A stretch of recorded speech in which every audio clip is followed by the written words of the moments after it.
Okay, ji, so welcome to this week's first class.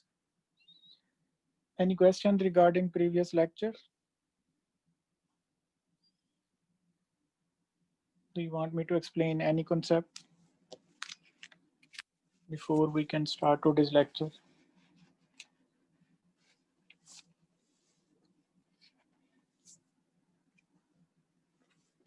All right. So हम कहाँ पे थे? We were actually studying this system of linear equation, ax equal to y. So we said we have this m cross n matrix. X is our n cross 1 vector and y is m cross 1 vector. So we said this A is linear operator, actually a matrix operator. So all matrices, whether having real numbers or complex numbers as their entries, they are always linear operators. और linear operators की definition भी हमने last time देखी थी. So we will also have A adjoint. So before that, A is a linear operator from its domain H1, which is R to the power n to R to the power m. Okay? So for every linear operator, we can define its adjoint, which, so let's be accurate. So I have to use H2. So A adjoint takes vector from H2 and brings them back to H1. So जो A की domain है, वो A adjoint की codomain है, and vice versa. So they are related with each other. Remember the definition. So if we have A x comma y, this must be equal to x comma A adjoint y for every x coming from h1 and every y coming from h2. So इस relationship को आपने याद रखना है. This comes from definition of adjoint operator. ठीक है. Then we said we have 4 vector spaces associated with every linear operator. So we have A. So for A, we have range space of A and null space of A. Similarly, for A, we have its adjoint, which for matrices is equal to its transpose. So for adjoint, we also have range space of A adjoint and null space of A adjoint. ठीक है, इनकी definition हमने cover की थी last time. So for example, range space of A, it is span of columns of A. तो उसमें ऐसा हो सकता है कि कुछ columns of A linearly dependent हों, उनको हम निकाल देते हैं जब भी हम span compute करते हैं. So null space of A, span of all those x which cannot be transformed to H2 using A, means Ax equal to 0. तो इस तरह के जितने भी x होंगे उनका span null space of A है, right? And same definition applies to range space of adjoint of A and null space of adjoint of A. Then we also saw their dimensions. So dimension of range space of A is R. Dimension of range space of adjoint of A is also R. What is R? Rank of A or A adjoint. They are same. Null space of A. So this is N minus R, and null space of A adjoint is M minus R. ठीक है, इनके dimensions हैं. So this we saw last time. Now today we have to show, actually prove some theorems. So first theorem is,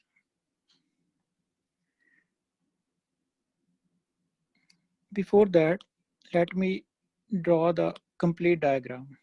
So I have H1 on this side, which is R to the power N. And then we have H2 on this side, which is R to the power M.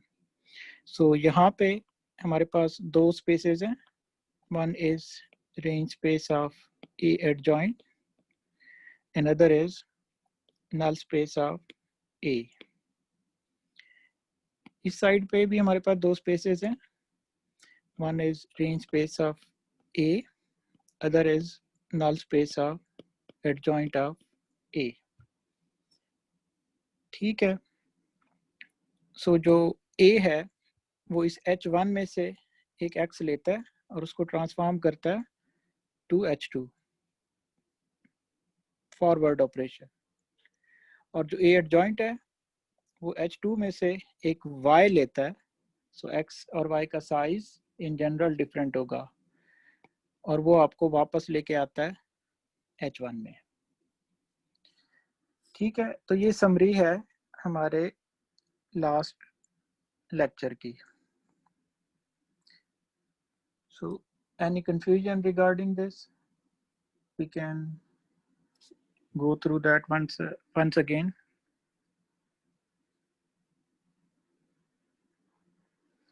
All right.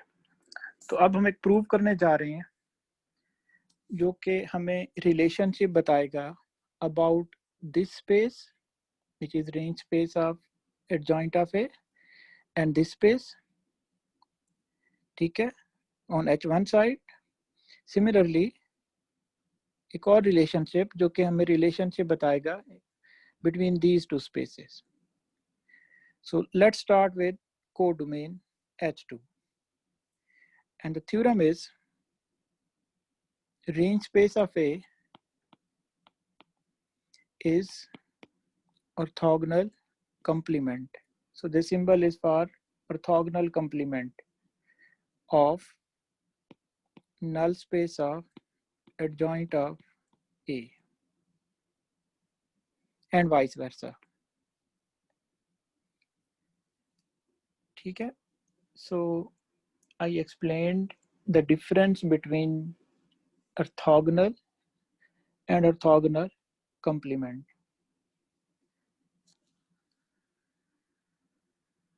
एक दफ़ा फिर मैं repeat कर देता हूँ ताकि आप लोगों को याद आ जाए. So two vectors are orthogonal, or in terms of vector spaces, two vector spaces are orthogonal spaces if for every X belonging to one space and every Y belonging to other space, the inner product of X and Y is 0. ठीक है, सो orthogonal simple जो orthogonal होगा उसको हम इस symbol से denote करेंगे. सो अगर मेरे पास दो स्पेसेस हैं V1 and V2 vector spaces हैं, इसमें से मैं कोई भी X ले लूं और V2 में से कोई भी Y ले लूं और फिर मैं इनका इनर प्रोडक्ट लूं, X and Y inner product. If this is always 0, then we say that V1 is orthogonal to V2. ठीक है, so this is the definition of orthogonal. So orthogonal complement is this symbol, so it's different from just orthogonal. So we say that V1 is orthogonal complement of V2 if number 1, V1 is orthogonal to V2 कि ऊपर वाली definition तो apply हो ही हो. And second thing is V1 contain every x which can be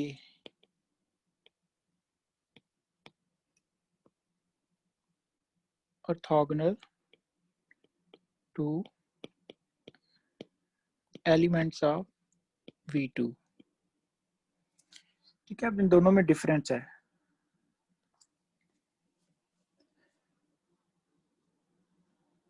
Hopefully this point is clear. Now we have to show that range space of A is orthogonal complement of null space of adjoint of A. मतलब कि इस side पे जो दो spaces हैं ये एक दूसरे का ऑर्थोगोनल कंप्लीमेंट हैं, सिंपल ऑर्थोगोनल नहीं. सिमिलरली नेक्स्ट थ्योरम इज कि इस साइड पे जो दो स्पेसेस हैं range space of A adjoint and null space of A, ये भी एक दूसरे का ऑर्थोगोनल कंप्लीमेंट है. तो हम एक प्रूव कर लें तो दूसरा बड़ी आसानी से हो जाएगा. Okay, so we prove this relationship in 2 steps. So in step 1 we will prove range space of A is orthogonal to null space of A adjoint. तो पहले स्टेप में हम सिर्फ ऑर्थोगोनैलिटी एस्टैब्लिश करेंगे, ठीक है. और स्टेप 2 में हम जो ऑर्थोगोनल कंप्लीमेंसी है वो एस्टैब्लिश करेंगे by showing that range space of A contains every vector which is orthogonal to null space of A adjoint. ठीक है, तो प्रूफ हमारा 2 स्टेप में होगा. सो अब ये वाली जो डेफिनेशन है, ये वाली जो फिगर है, इसको आपने जहन में रखना है, ठीक है. तो मैं बार बार ऊपर नीचे करूंगा ताकि आप लोग जो है वो प्रूफ को समझ सकें. And also keep this definition of adjoint in mind कि ax comma y inner product is always equal to x comma a adjoint y for every x from h1 and for every y from h2. ठीक हो गया. तो मेरे पास 2 spaces हैं h2 वाली side पे. एक है range space of a and the other is null space of adjoint of a. So let's take one vector from this space adjoint of a. So let a vector n belong to null space of adjoint of a. ठीक है, और एक vector हम इस space में से ले लेते हैं. तो इसमें से हमने n लिया, इसमें से हम y ले लेते हैं and y belong to range space of a. ठीक है, so far so good. हमने सिंपल दोनों स्पेसेस में से एक एक वेक्टर ले लिया. सो अगर y जो है वो रेंज स्पेस ऑफ a में लाई करता है, इसका मतलब है कि मैं y को बना सकता हूँ as linear combination of columns of a. तो यहाँ पे ai जो है वो a के कॉलम्स हैं और टोटल कितने n. ठीक है, तो means y is equal to ax. This is only true अगर y range space of a में लाई करेगा. रेंज स्पेस ऑफ a में लाई करने का मतलब क्या है कि using columns of a I am synthesizing my vector y. That is the operation here, y is equal to ax. This is true for every y lying in range space of A. ठीक है? So with this background, let's take inner product of these two vectors. तो अगर मैं इन दोनों का inner product लूँ N Y, तो step 1 में मैंने सिंपली शो करना है कि दिस इज इक्वल टू 0। अगर मैं ये शो कर दूं कि दिस इज इक्वल टू 0, तो हम इन दोनों स्पेसेस की जो ऑर्थोगोनैलिटी है that we will be able to establish, right? So अब देखते हैं कि can we do this. So we have inner product of n which is coming from null space of A adjoint and y which is coming from range space of A. So n comma y की जगह मैं उसकी value substitute कर देता हूँ which is ax.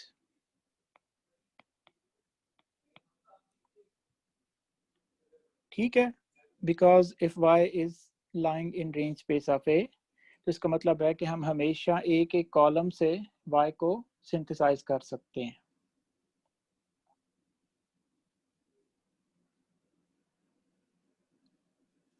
कौन सी statement Abdullah? Sir वो पहले थी, वो हो गई है। ओके। सो अब इसके ऊपर एडजॉइंट की डेफिनेशन लगाएं इस एक्सप्रेशन के ऊपर।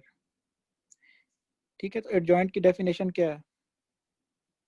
एडजॉइंट की डेफिनेशन हमारे पास यहाँ पे लिखी हुई है, तो अब मैं ये यूज कर रहा हूँ। सो n comma ax, so this is equal to x comma a adjoint n।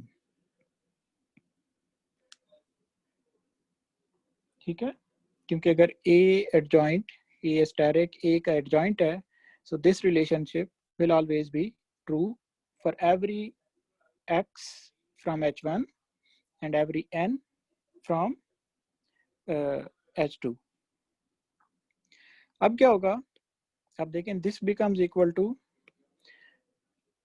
अब ये किस चीज के इक्वल है? कौन बताएगा? ये देखिए, हम n को लिया कहाँ से था? n किस स्पेस में से आ रहा है? n आ रहा है null space of adjoint of A। ठीक है, तो null space of adjoint of में से अगर n आ रहा है, तो it simply means whenever you will form this thing A adjoint n, what will you get? Equal to 0. That is the definition of null space. तो ये 0 हो जाएगा।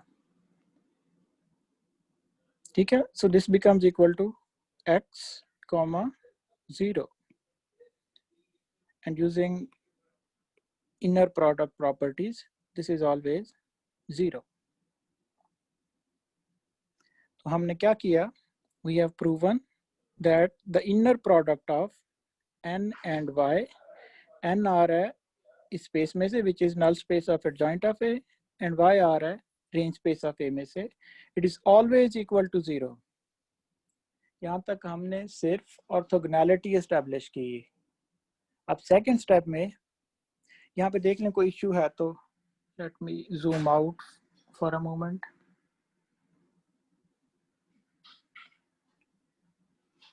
जी, इसको देख लें एक दफ़ा, इससे पहले कि हम स्टेप 2 पे जाएं। Very simple proof using only the definition of null space and adjoint operator.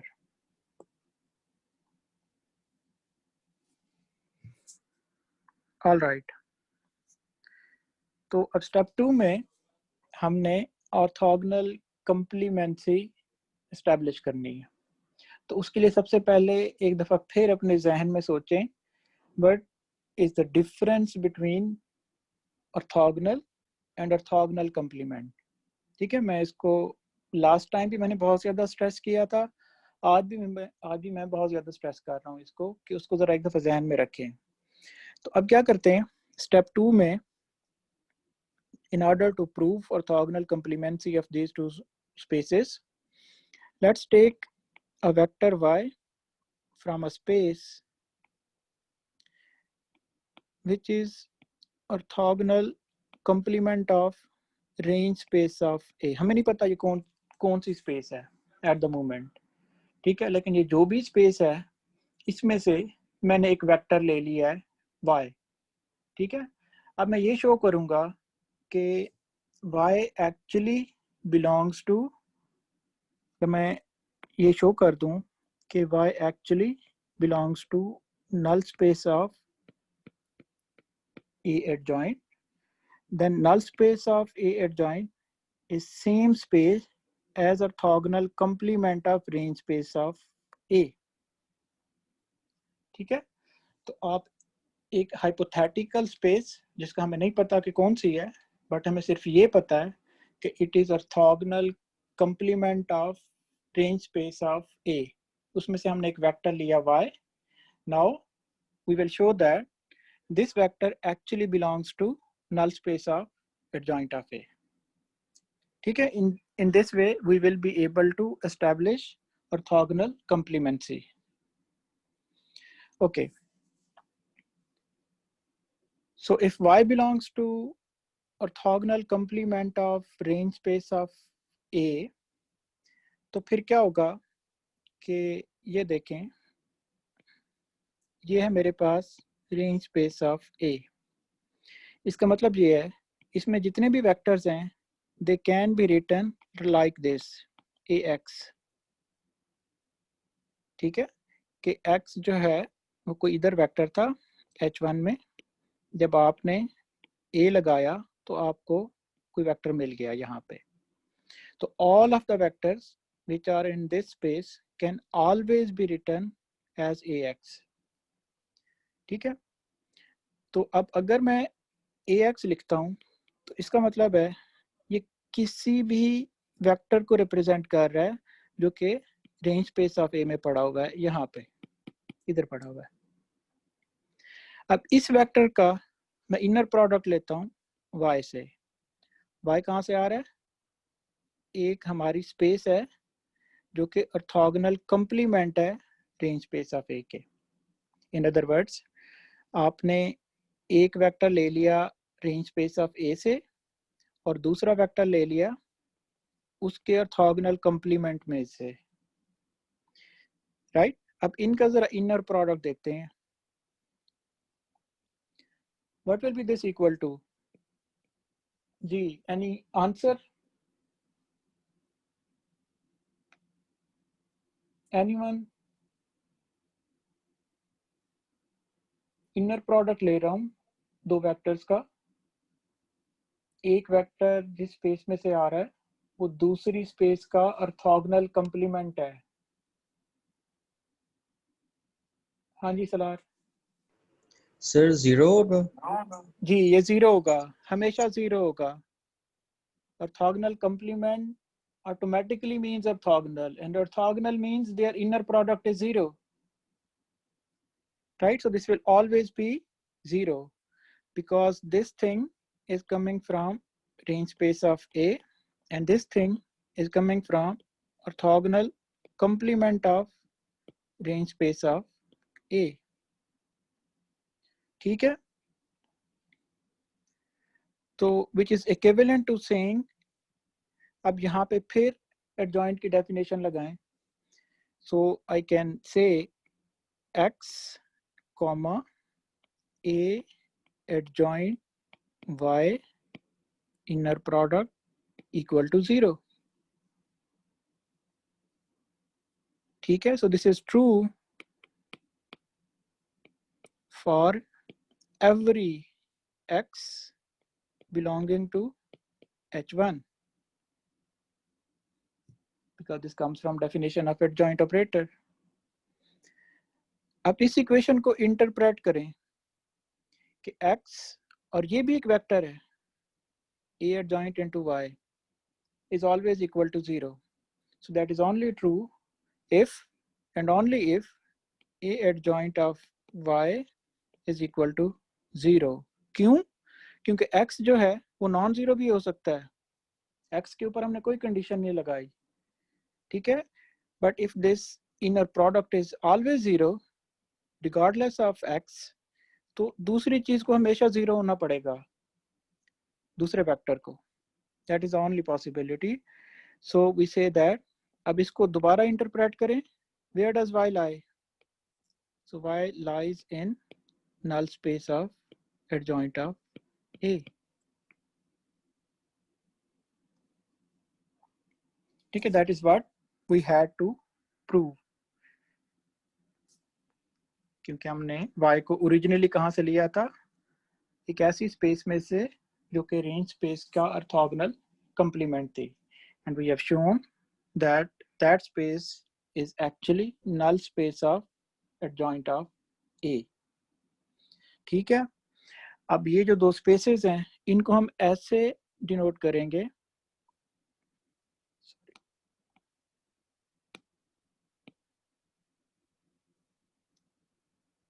ये है मेरे पास रेंज स्पेस ऑफ ए, और यहाँ पे है null space of adjoint of A, और इनमें कॉमन जो है वो सिर्फ जीरो वेक्टर है। और ये जो स्ट्रेट लाइंस हैं इस तरह, इसका मतलब है they are orthogonal to each other, actually orthogonal complement, right? So range space of A is orthogonal complement of null space of adjoint of A and vice versa. So this is our first proof. तो अब एक दफा फिर इसको देख लें, if there is any issue in both parts we can repeat that understanding.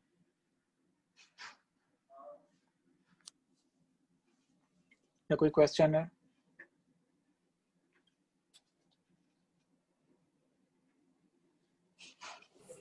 Sir ये zero से कॉम्प्लीमेंट जीरो एडजॉइंट जीरो के यहाँ से दोबारा समझा सकते हैं? ये वाली चीज? जी सर। अच्छा, ये इक्वेशन इटसेल्फ कैसे आई है? वो तो डेफिनेशन ऑफ एडजॉइंट से आई है, राइट? जी सर। ठीक है, अब इसके बाद वी आर गिवन कि inner product of two vectors is equal to 0 for every combination. ऐसा नहीं कि किसी एक पर्टिकुलर कॉम्बिनेशन के लिए, ठीक है। तो फॉर एवरी कॉम्बिनेशन उन दोनों वेक्टर्स में से किसी एक को 0 होना पड़ेगा। अगर आप ऑर्थोगोनल अज्यूम करते हैं तो वो सिर्फ एक कॉम्बिनेशन है। तो x तो 0 नहीं हो सकता, क्योंकि x तो कुछ भी हो सकता है, क्योंकि this is true for every x। तो there is only one possibility कि जो दूसरा वेक्टर है वो 0 हो। और दूसरे वेक्टर को अगर आप देखो, ये बेसिकली वेक्टर है which is written as a adjoint y, right? So if this is equal to 0, this only means y is coming from null space of adjoint of A, because that is the definition of null space.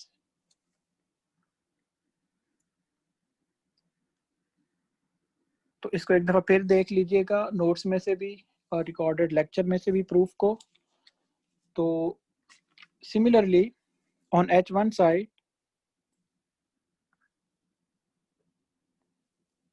we also have two spaces. So one space is range space of A adjoint, and other space is null space of A. So the other theorem says these two spaces are also orthogonal complement of each other.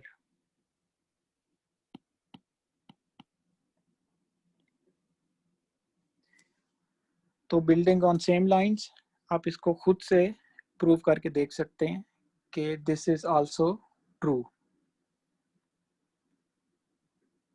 ठीक है। Now I will form a complete picture of ax is equal to y. So ax is equal to y. मैं अभी बार बार जो है इनके dimensions लिख रहा हूँ, कुछ अरसे तक आपको याद हो जाएंगे। And x is n cross 1, this is m cross 1। so जो a है उसकी 4 स्पेसेस हैं, 2 स्पेसेस डोमेन में है,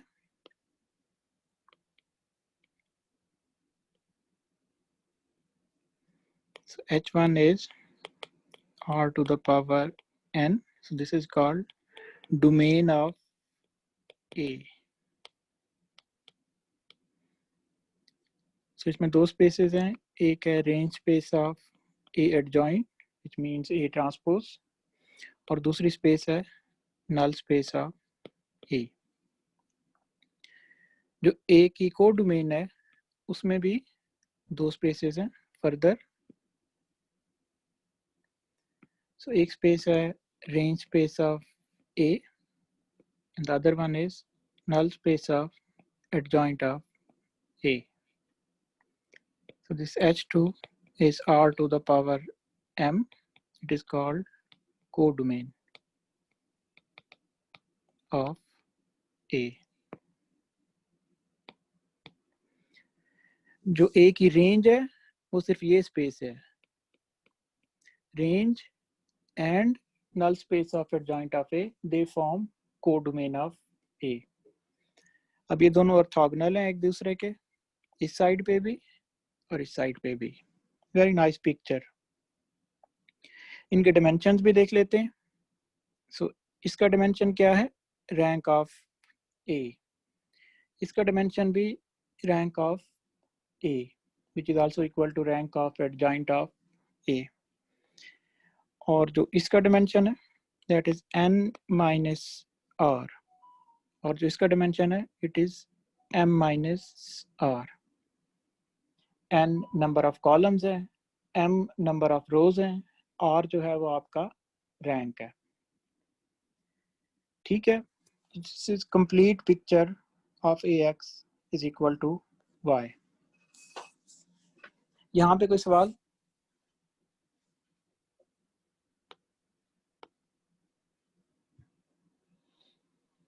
इफ नॉट तो अब देखें, अब जो ax is equal to y है, जो हम बड़ी आसानी से कह देते हैं कि वेक्टर इनटू मैट्रिक्स, ये ऑपरेशन होता कैसे है? Let me explain.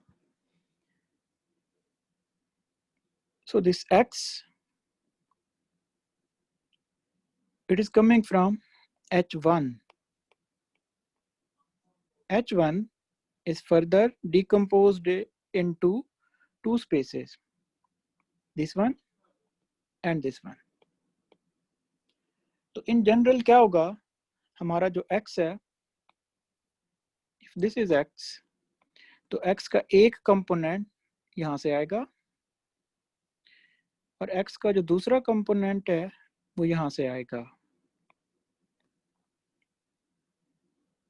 ठीक है, जो इस स्पेस में से आ रहा है इस कंपोनेंट को लेट से एक्स आर, और जो स्पेस में से आ रहा है let's call it X N. So X is equal to X R plus X N,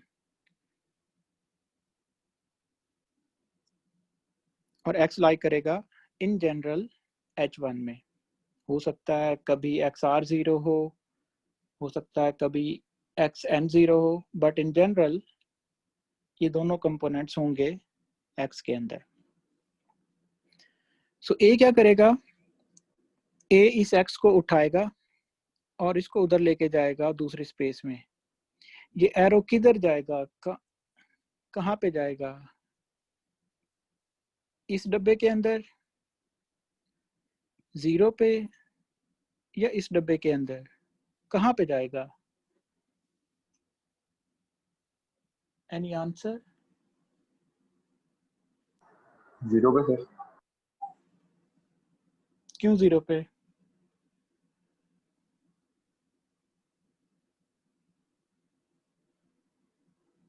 Shoaib?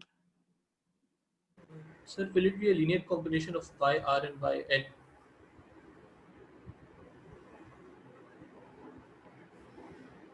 अच्छा देखें, मैं एक्सप्लेन करता हूँ। सो अब मैं लिखता हूँ ax और x की वैल्यू सब्स्टिट्यूट कर देते हैं। This becomes ax r plus ax n। इसको नीचे कर लेते हैं, फिर ऊपर आ जाते हैं। So x and then a. So x is further equal to xr plus xn, which is equal to axr plus axn, because a is linear. ठीक है, हम हमेशा ये कर सकते हैं। So this is equal to axr plus, ये किसके इक्वल है? आंसर्स? हाँ जी माज। सर 0 के।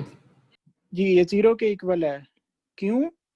क्योंकि ये ए की नल स्पेस में से आ रहा है। जो xn है वो ए की नल स्पेस में से आ रहा है।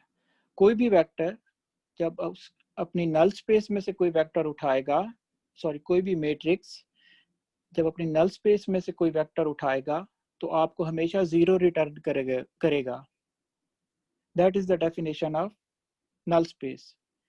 तो इसका मतलब ये है कि जो बाकी बच गया वो ये वाला कंपोनेंट है, right? So this will lie in range space of A. ये 0 हो गया, खत्म हो गया।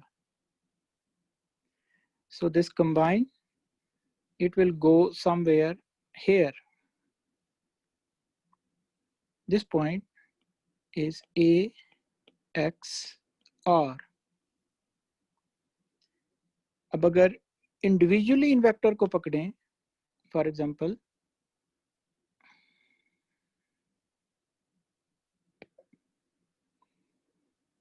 अगर मैं एक्स आर को पकड़ूं और उसके ऊपर ए लगाऊं तो A X R will also be equal to same point, exactly यहाँ पे आएगा। और अगर मैं एक्स एन को पकड़ूं और उसके ऊपर ए लगाऊं, व्हाट विल आई गेट? 0, यहाँ पे आऊंगा। जो ये वाला डब्बा है यहाँ पे आप कभी भी नहीं आ सकते यूजिंग ए, नेवर। हाँ जी उमर, कोई सवाल है? आपका माइक अनम्यूट है।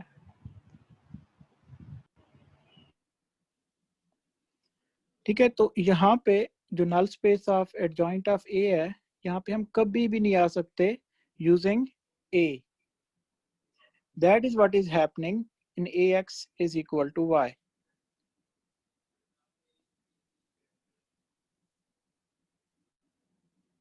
अब यहाँ पे एम्बिग्विटी आ जाएगी, क्योंकि जो x का एक कंपोनेंट नल स्पेस में से आ रहा है, a उसको 0 कर रहा है।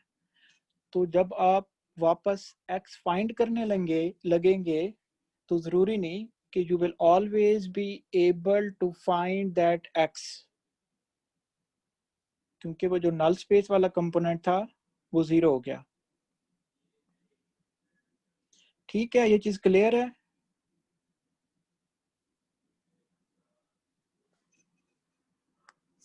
ओके जी। So let's take an example.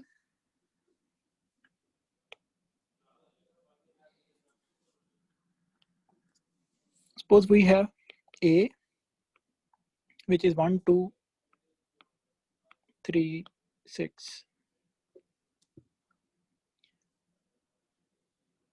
हाँ जी, इसका रैंक क्या है? सो m is equal to n is equal to 2। इसका रैंक क्या है?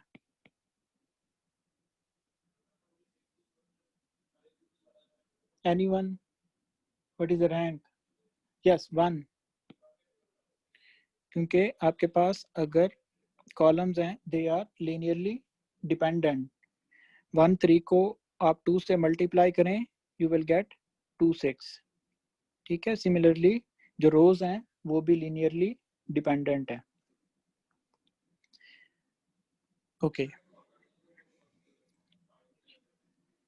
सो अब इनकी जो स्पेसेस हैं So वो find कर लेते हैं. So what is range space of A? So range space of A is span of linearly independent columns of A. So इन दोनों में से कोई एक ले लें, 1 3. That is your range space. तो ये 2 dimensional मैट्रिक्स है, इसको हम प्लॉट कर सकते हैं. तो ये पहला डिमेंशन है, ये दूसरा डिमेंशन है. तो this is h1 which is r to the power n. In this case this is r square. तो range space of A is span of 1 3. Sorry, this is not h1, this is h2.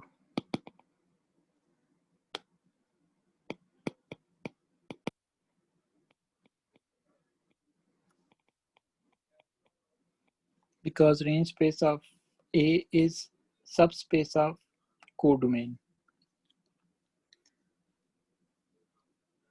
So we have a straight line whose x-axis is 1 and y-axis is 3. So this is a vector.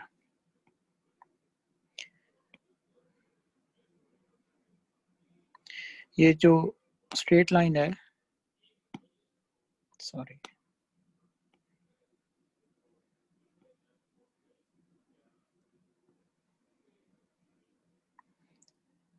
this straight line is range space of A, span of 1 3.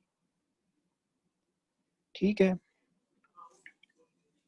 Now we can find other spaces as well.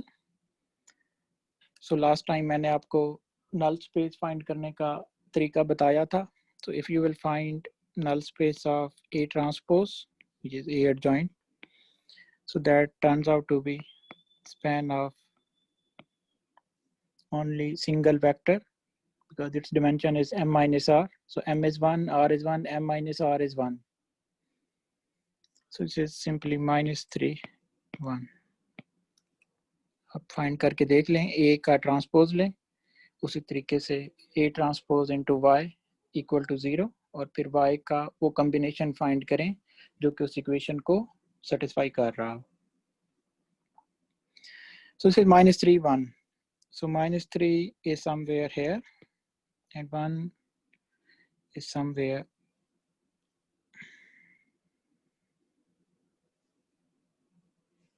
just let me see.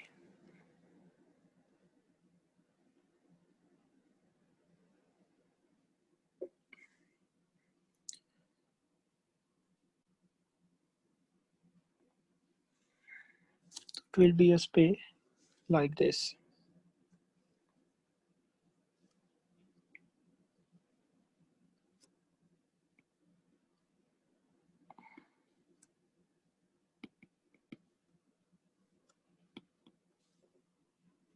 Actually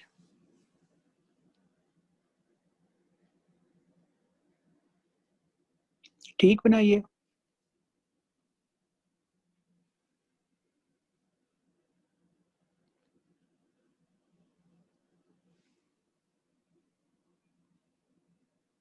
It's 3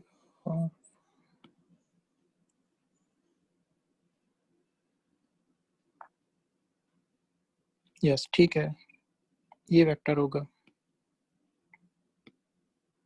ये minus 3 है, ये 1 है. तो इसका जो span है और ये स्ट्रेट लाइन है, ये दोनों एक दूसरे के ऑर्थोगोनल होनी चाहिए. That you can verify. इसको और इसको जब इनर प्रोडक्ट लेंगे यू विल गेट 0. ठीक है. ये जो दो स्ट्रेट लाइंस हैं, they are range space of A and null space of A transpose. Their dimension is 1 and 1 and they are orthogonal complement of each other. Together they span R square. That is our codomain. Similarly, जो दूसरी side है, उसकी spaces भी आप find कर सकते हैं. सो range space of A adjoint, जब आप ए का ट्रांसपोज लेंगे वो बन जाएगा 1 2 3 6.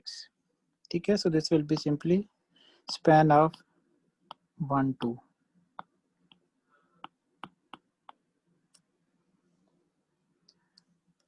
और जो नल स्पेस ऑफ ए है that will be span of, ये आपको इंडिविजुअली फाइंड करनी पड़ेंगी.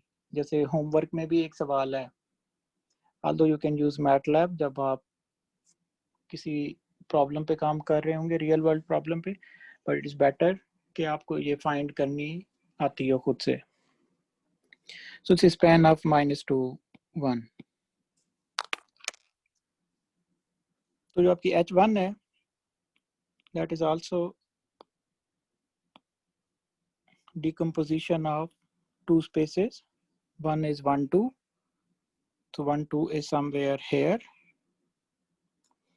Other is -2 1, so -2 1 is somewhere here. Together they form H1, which is also R square, or in general R to the power n.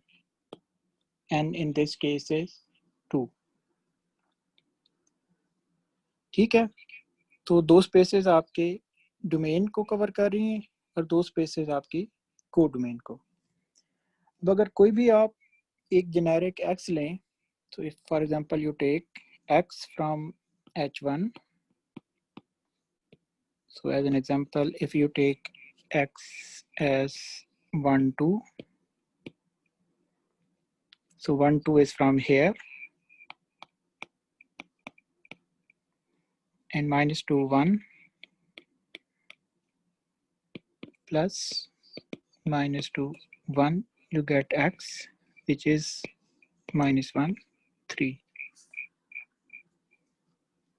अब जब आप ax करेंगे you will get 1 2 3 6 -1 3. This is 5 and 15.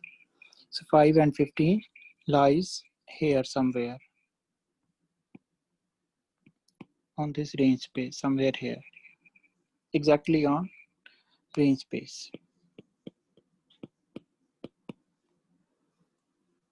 ठीक है. अब x के दो component थे. अगर आप सिर्फ ये पहले वाला कंपोनेंट लें या ये दूसरे वाला कंपोनेंट लें, so if you form a into -2 1, you will get 0. और जो पहले वाला कंपोनेंट है वो आपको एग्जैक्टली ये वेक्टर देगा. वही कंसेप्ट जो हमने इस डायग्राम में देखा कि a जो है, let me repeat, range space of adjoint of a में जो x का कंपोनेंट है उसको पकड़ेगा और उसको ट्रांसफॉर्म कर देगा into its own range space, और जो नल स्पेस का कंपोनेंट है उसको ज़ीरो कर देगा, जैसे यहाँ पे हमने देखा. So this is 0, this one. ठीक है. So that is what is happening inside ax is equal to y. Actually a lot is happening. अभी हमने सिंपल उसका एक vector space point of view लिया है.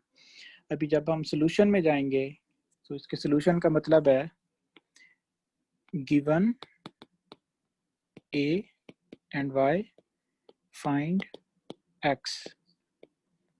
That is the meaning of its solution. तो अगर आपको a और y पता हो तो आप x फाइंड करें. तो जब हम अगले एक दो लेक्चर में ये कवर करेंगे तो you will see there is a lot more hidden in this simple matrix into vector product. अभी तक हमने क्या चीज जो है वो एक्सप्लोर की है, only this figure. So एक दफा फिर इसको देखें and let's take a pause of few seconds ताकि हमें clarification हो जाए कि we understand each and every bit of this slide which is in front of you कि चीज़ें कैसे काम कर रही हैं. So please have a look before we proceed.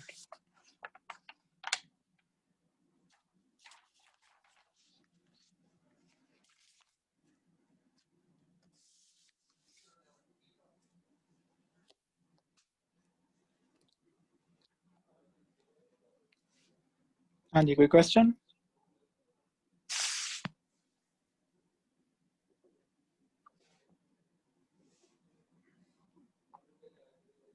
मैं बार बार हर क्लास में पूछ रहा हूँ, कोई इश्यू है, कोई क्वेश्चन है, प्लीज टेल मी. क्योंकि अब दूसरी बात जो मैंने पहले लेक्चर में आप लोगों को कही थी कि चीज़ों को साथ साथ पढ़ें, साथ साथ लेके जाएं, नहीं तो फिर बहुत ज़्यादा पाइल अप हो जाएंगी चीज़ें, फिर समझ आना बंद हो जाएगी.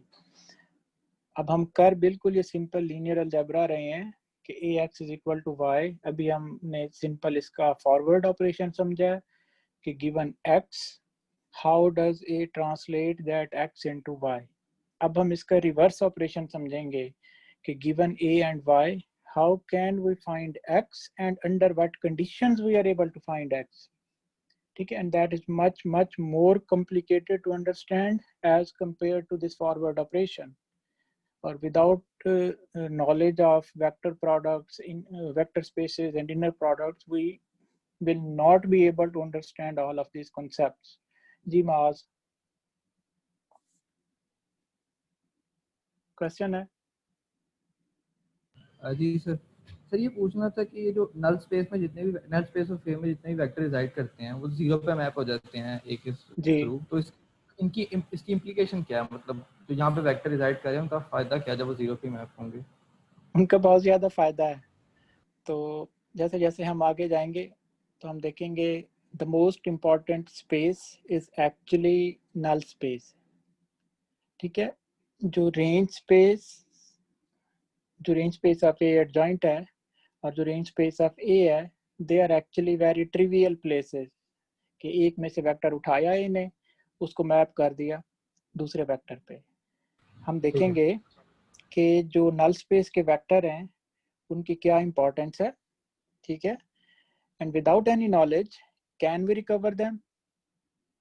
So there is a lot of signal processing. Actually there is a field of signal processing, it is called subspace tracking, जो कि बिल्कुल इन्हीं concepts के ऊपर build करता है. So these are very important. अभी जो है वो elementary चीजें कोशिश करें कि जैसे हम लेके जा रहे हैं उसको समझ लें.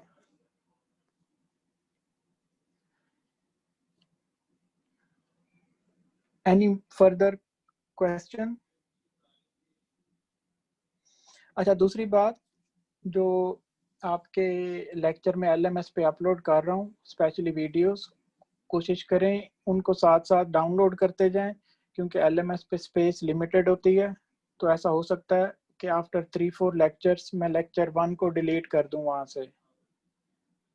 ठीक है, तो उसको डाउनलोड कर लिया करें ताकि जो है वो फिर मुझे ना अपलोड करना पड़े किसी पॉइंट पे. हाँ जी, उसामा, क्वेश्चन. सर मेरा क्वेश्चन ये था कि अगर हम दो वेक्टर्स लें नल स्पेस ऑफ ए में से, तो उनका इनर प्रोडक्ट भी आपस में जीरो होगा या फिर रेंज स्पेस ऑफ ए के साथ उसका जीरो होगा? नो, कोई ऐसी प्रॉपर्टी नहीं है. दोबारा देखें, ये देखें. तो अगर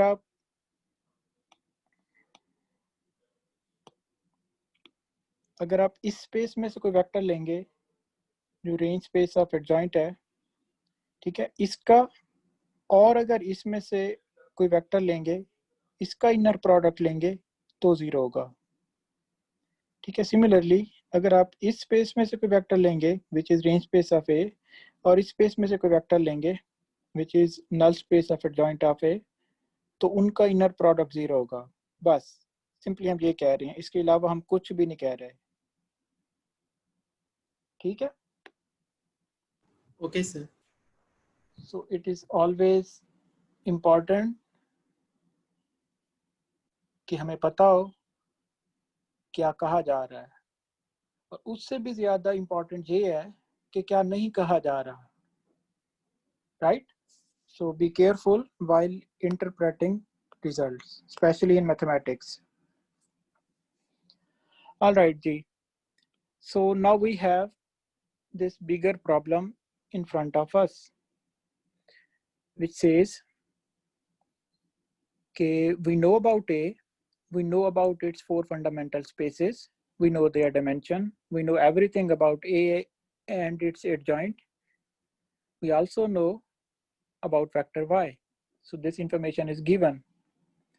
Now tell me what is X. Okay, so let me simply once again write their sizes. So this is M cross N, this is N cross 1, this is M cross 1. So this is called solution of AX is equal to Y. ठीक है, तो solution of AX equal to Y का क्या मतलब है? Given A, given Y, find X. तो जब भी हम इस solution की बात करेंगे तो दो चीजें आएंगी. Number 1, that is about existence of that solution. Existence mean given A and Y, does there exist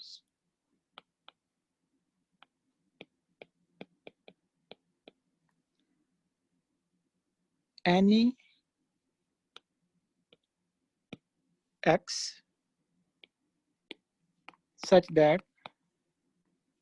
AX is equal to Y? ये पहला क्वेश्चन है, that is about existence. क्योंकि अगर वो एग्जिस्ट ही नहीं करता तो हम उसको फाइंड कैसे करेंगे, राइट? तो वी विल सी कि there is a condition on something, अगर वो फुलफिल होगी तो ही एक्स एग्जिस्ट करेगा, अदरवाइज एक्स एग्जिस्ट ही नहीं करेगा in A X is equal to Y. क्यों? क्योंकि एक्स का एक कंपोनेंट जो नल स्पेस में से आ रहा था वो जीरो कर दिया ए ने वाई बनाते हुए, right?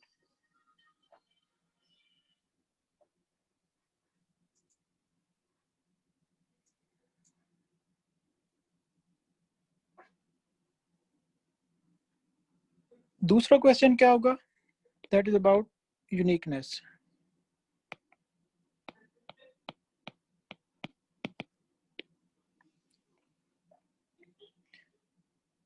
So given A, Y, and the fact that there exists some X such that AX is equal to Y.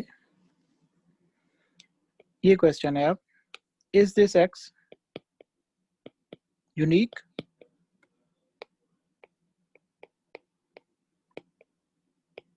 क्या ये यूनिक है या मल्टीपल एक्स हैं जो AX is equal to Y को सेटिस्फाई कर रहे हैं?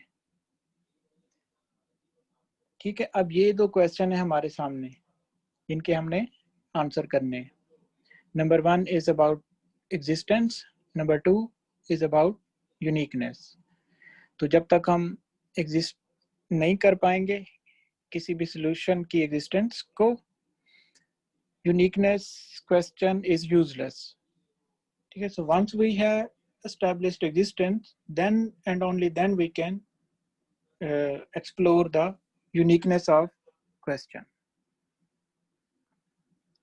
sorry, solution.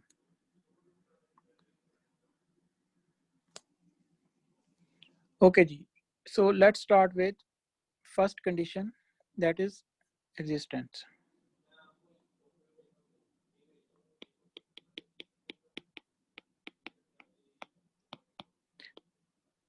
Let me hear any idea.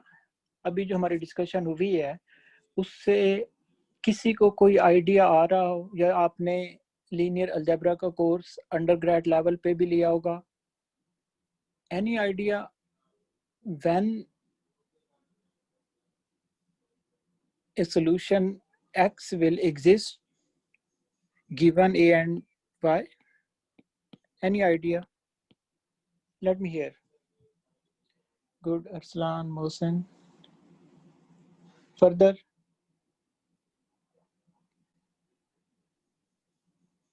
Talha?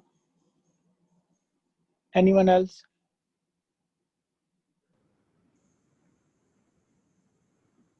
Good, 5.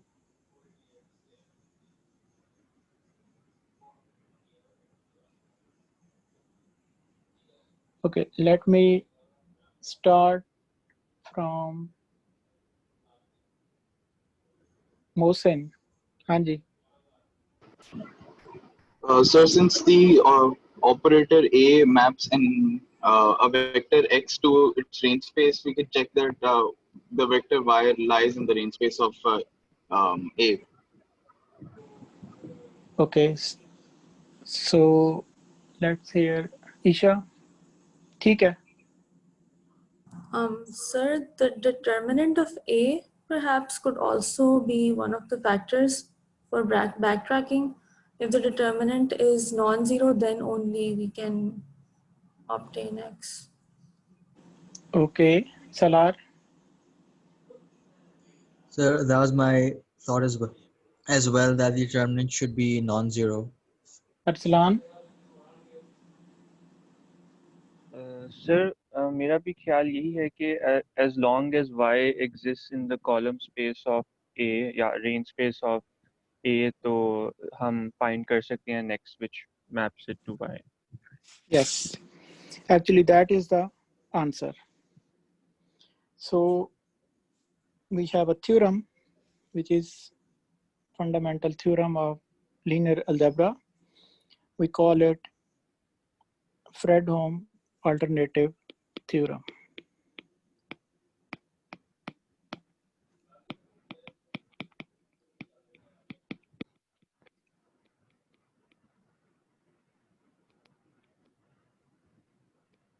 I will not use even the word determinant in all of this class. That is a mathematical thing. It does not give you any intuition what is happening in X is equal to Y. Okay, so this theorem states Ax is equal to Y has a solution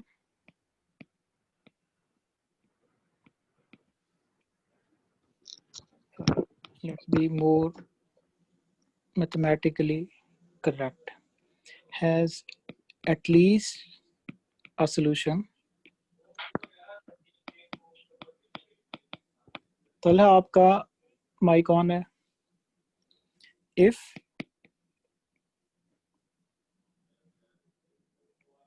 Y belongs to range space of A, or alternatively Y is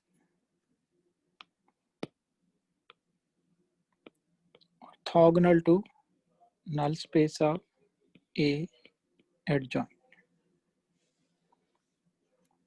क्योंकि अगर वो range space of A में लाई करता है तो इसका मतलब है कि वो null space of adjoint of A के orthogonal होगा, because these two spaces they are orthogonal complement of each other. ठीक है? So we will not do its proof. Its proof is available online and almost every linear algebra book. But this is it. इसको समझते हैं कि ये है क्या. So we have space H2, which is R to the power M. right? And then we have space H1, which is R to the power N. So we are given A and some Y. Now, if this Y belongs to the range space of A, so the small circle is actually range space of A. So if this Y belongs to range space of A, means के कोई A है जिसके linear combination, जिसके columns का linear combination हमें Y दे रहा है, ठीक है। और वो जो लीनियर कॉम्बिनेशन के वेट्स हैं वो X में है, ठीक है। सो ये जो X है यहाँ पे एग्जिस्ट करेगा अंडर दिस कंडीशन। अब नोटिस दैट मैंने यहाँ पे X को एक वेक्टर नहीं शो किया, मैंने यहाँ पे कहा एटलीस्ट 1x, एक से ज्यादा हो सकते हैं। So this is complete solution set. We are not answering uniqueness here, हम सिर्फ और सिर्फ क्या कह रहे हैं, एग्जिस्टेंस। तो एग्जिस्टेंस का मतलब है एक भी हो सकता है, दो भी हो सकते हैं, तीन भी हो सकते हैं, और मोर देन 3 भी हो सकते हैं, इनफिनाइट भी हो सकते हैं, जीरो नहीं हो सकता, ठीक है। So that is the meaning of existence. So Ax is equal to y will have at least one solution if and only if y belongs to range space of A. अगर इसमें लाई करेगा इस space के अंदर given y, तो जो solution है वो exist करेगा। That is the meaning of this theorem. लेकिन अगर y यहाँ पे कहीं पे पड़ा हुआ है, so if y does not belong to range space of A, then this theorem says there will be no x which satisfies Ax is equal to y. ठीक है, तो फिर यूनिकनेस का सवाल ही पैदा नहीं होता, एग्जिस्टेंस ही नहीं है उस वक्त अगर y A की रेंज स्पेस में लाई नहीं करेगा। अब चूंकि हमें A की 4 फंडामेंटल स्पेसेस का नॉलेज है, तो अब हम इसको मजीद डेप्थ में जाके देख सकते हैं। For example, we know that this H2 is actually a space like this. अभी मैं आपको समझा के आया हूँ ऊपर। So one space is range space of A.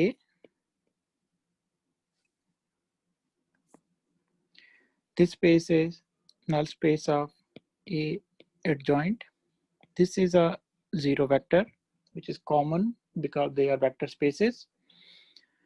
तो अब y जो है, there are 3 possibilities. Number 1, कि y completely इधर lie कर रहा हो, y completely belongs to range space of A. This is first possibility. Second possibility क्या है, क्योंकि in general जो y आपको given होगा वो H2 में होगा,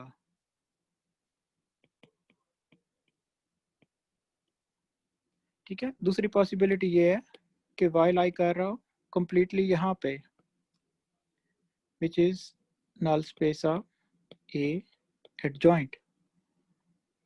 और तीसरी पॉसिबिलिटी ये है कि y का एक कंपोनेंट इस स्पेस में से आ रहा हो और एक कंपोनेंट इस स्पेस में से आ रहा हो, ठीक है। So y belongs to H2 in general. तो इस केस में, थर्ड केस में, y का एक कंपोनेंट रेंज स्पेस में से आएगा और दूसरा component null space of A adjoint में से आएगा।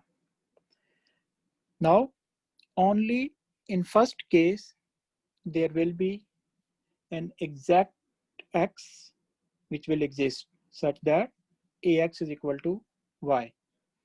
इन दोनों केसेस में there will be no exact solution. No exact solution. ठीक है? In third case, we can do some approximation. We will see. Here we can find bounds on error.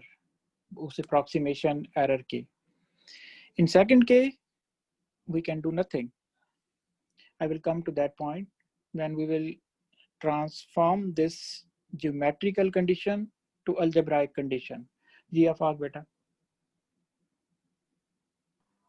Sir अभी हमने establish किया है पहले कि x component let's say range space of A joint से आ रहा है या नल स्पेस ऑफ ए से आ रहा है, तो वो हमेशा रेंज स्पेस ऑफ ए में जाएगा, कभी null space of A joint में नहीं जाता जो वाई बनता है जी. तो बाकी जो पॉसिबिलिटी जो 2 और 3 है वो तो इनवैलिड हो जाएंगे क्योंकि null space of A joint में तो हो ही नहीं सकता. Okay, actually very good question. अब गौर से देखो. Thank you. तो ये ए है, ये एक्स है और ये वाई है. ठीक है. तो अगर मुझे एक्स गिवन है और इसके ऊपर मैंने ए यूज करना है, तो जो वाई बनेगा वो हमेशा लाई करेगा रेंज स्पेस ऑफ ए में. जैसे हम ऊपर एस्टैब्लिश करके आए हैं, हम कह चुके हैं कि वाई का कोई भी कंपोनेंट जो दूसरी स्पेस है यानी कि null space of adjoint of A उसमें नहीं जाएगा. But this is forward operation, this is not backward. मैं आपको एक एग्जांपल देता हूँ. ठीक है.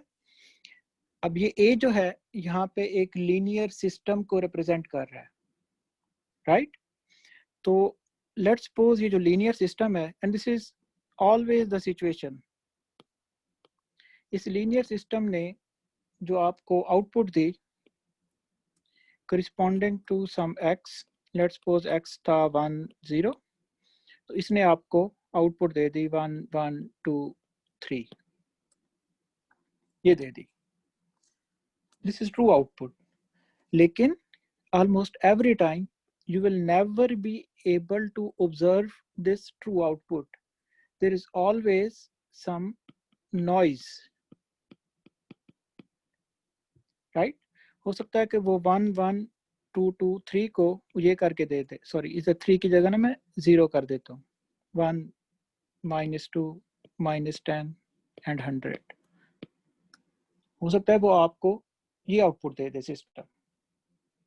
आपको तो आइडियल कंडीशंस में पता था ना कि अगर ये एक्स है, ये सिस्टम है, without any noise, interference, disturbance, चाहे आप कंट्रोल सिस्टम में है, सिग्नल में है, कम्युनिकेशन में है, डेटा में है, जहाँ पे भी है, आपको तो एक तरह से आइडियल कंडीशंस पता है कि एक्स ये था, ए ये था, वाई ये आना है. That is forward operation. लेकिन आपको गिवन क्या होता है? आपको ए गिवन होता है और आपको एक नॉइजी आउटपुट गिवन होती है. एक्चुअल वाई नहीं गिवन होता. तो वो जो नॉइज होता है ना, वो आपके स्पेस के डायमेंशन को बढ़ा देता है.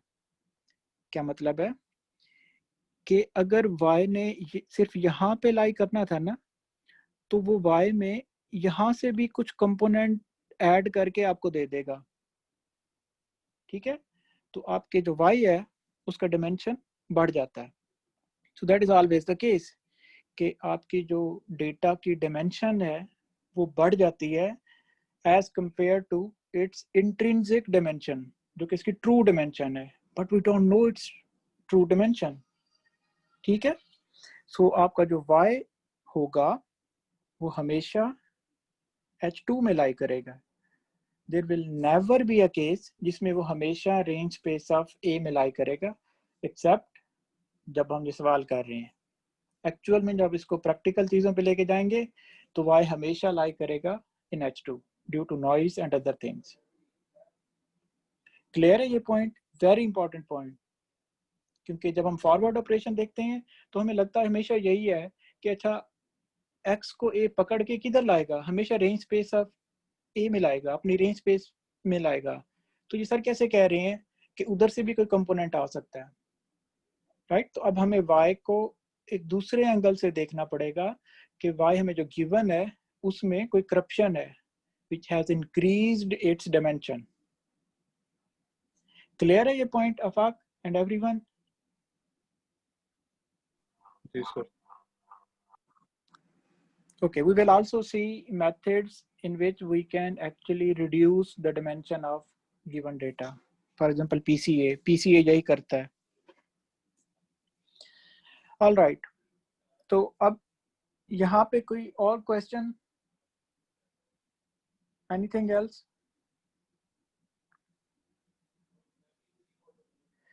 So यहाँ पे देखें, ये जो condition है, जो फ्रेडहोम अल्टरनेटिव थ्योरम हमें दे रहा है, this is a geometrical condition. वो ये कह रहा है कि y एक वेक्टर है और ये वेक्टर लाई करना चाहिए एक वेक्टर स्पेस के अंदर. मीन्स कि अगर वेक्टर स्पेस ये है तो y को इसी के अंदर लाई करना चाहिए. ठीक है, तो ये एक तरह से ज्योमेट्रिकल कंडीशन है. लेकिन जब हम न्यूमेरिकल एल्गोरिदम्स के साथ डील करते हैं, मीन्स कि जब हम डेटा को इंपोर्ट करते हैं, कंप्यूटर में लेके आते हैं, we really don't care about geometry. हम क्या कहते हैं, हमारे पास कोई अलजेब्राइक कंडीशंस हों जिनको हम फौरन चेक कर सकें. तो अब हम नेक्स्ट लेक्चर में क्या करेंगे. So I want everyone to keep these things in mind कि हम basically solution of AX is equal to y study कर रहे हैं. मैं यहीं से शुरू करूंगा नेक्स्ट लेक्चर. इसमें फर्दर 2 सवाल हैं, एक एग्जिस्टेंस, एक यूनिकनेस. एग्जिस्टेंस का क्या मतलब है, यूनिकनेस का क्या मतलब है. ठीक है, when we are able to existence, only then we will be able to answer about uniqueness. Existence की कंडीशन हमने देख ली, लेकिन ये ज्योमेट्रिकल कंडीशन है. नेक्स्ट लेक्चर में हम इस कंडीशन को ट्रांसलेट करेंगे into an equivalent algebraic condition, जिसको समझना और आसान होगा हमारे लिए. और जो थिंग्स हैं they will start flowing automatically, तो आपको कोई रट्टा लगाने की जरूरत नहीं है. सिमिलरली फिर हम चले जाएंगे दूसरे क्वेश्चन पे, विच इज यूनिकनेस.